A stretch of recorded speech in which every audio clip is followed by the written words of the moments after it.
Samsung isn't a brand you typically associate with affordability, but for $100, the Galaxy Fit offers a ton of value. It accurately tracks step count, distance, heart rate, and sleep. Its sleek, streamlined design is easy on the eyes and versatile enough to wear both in and out of the gym. And while we don't love the fact that the Fit requires 2 different apps to use, its interface is intuitive and smooth. Throw in smartphone notifications and up to 7 days of battery life, and you get an entry-level fitness tracker that's worthy of sharing our editor's choice with the Fitbit Inspire HR.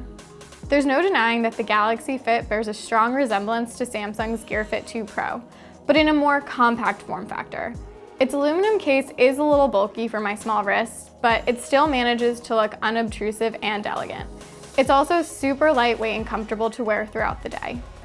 The Fit comes in 2 different color options, a black case with a silicone wristband or a silver case with a white wristband. While the straps are interchangeable, Samsung doesn't currently offer additional bands to purchase. I tested the black model, which is easy to pair with workout wear and casual outfits. The wristband has a pin and tuck closure that feels secure during exercise, though I still prefer the ease of a traditional buckle clasp. As I mentioned, it's a little big for my wrist. In order to get accurate heart rate readings, I had to wear it on the second to last notch for a snug fit. A color AMOLED display is large enough to show you multiple stats at once.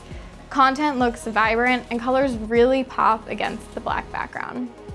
It's much nicer than the Inspire HR's display, even if the bezels surrounding it are still pretty chunky. As for durability, both the case and wristband are water resistant up to 50 meters, so you're safe to wear it in the shower or take it with you for a swim. Under the hood of the Fit is an MCU Cortex M33F processor, an accelerometer, a gyroscope, and a heart rate monitor. Instead of Samsung's Tizen operating system, it runs real-time OS, which is compatible with Android and iOS. Out of the box, the Fit comes with 5 widgets that you can cycle through. These are health, exercise, sleep, weather, and stress widgets.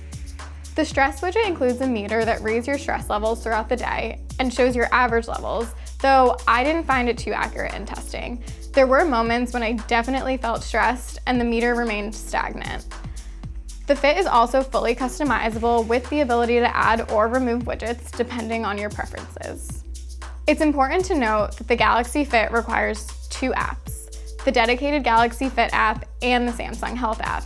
The Fit app is what you use to pair the tracker to your phone via Bluetooth. It also allows you to customize display settings, manage notifications, switch between watch faces, and check connectivity status.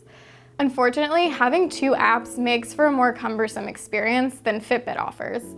The Galaxy Fit app has a tab for Samsung Health, so you can automatically access it from there without having to manually find it on your phone. But since there's no way to get back to the Fit app via the Health app, you're often bouncing back and forth between the 2. The Galaxy Fit supports automatic recognition for activities like the treadmill, walking, running, elliptical, rowing, and dynamic workouts. At the gym, I went on the elliptical to test this feature out. After about 11 minutes, it correctly identified that I was on the machine. After I was done, it took a few minutes to recognize I stopped before automatically ending the workout and syncing the information to my phone. On the Samsung Health app dashboard, you can see a variety of different metrics, including fitness goals, steps, heart rate, weight, food intake, and more. But unlike Fitbit's app, which organizes everything into neat tiles that are easy to follow, the grid on the Health app can be a little overwhelming until you get used to it.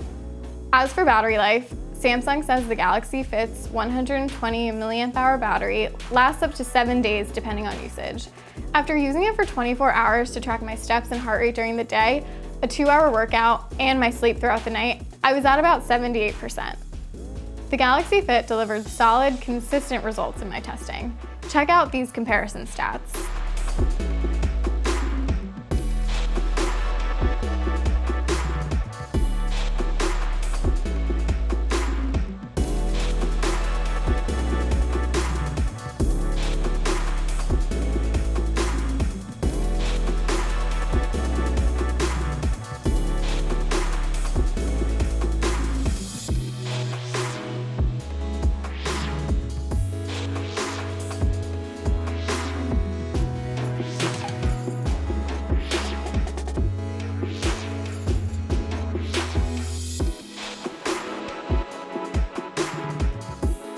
When it comes to sleep tracking, the Fit is also accurate.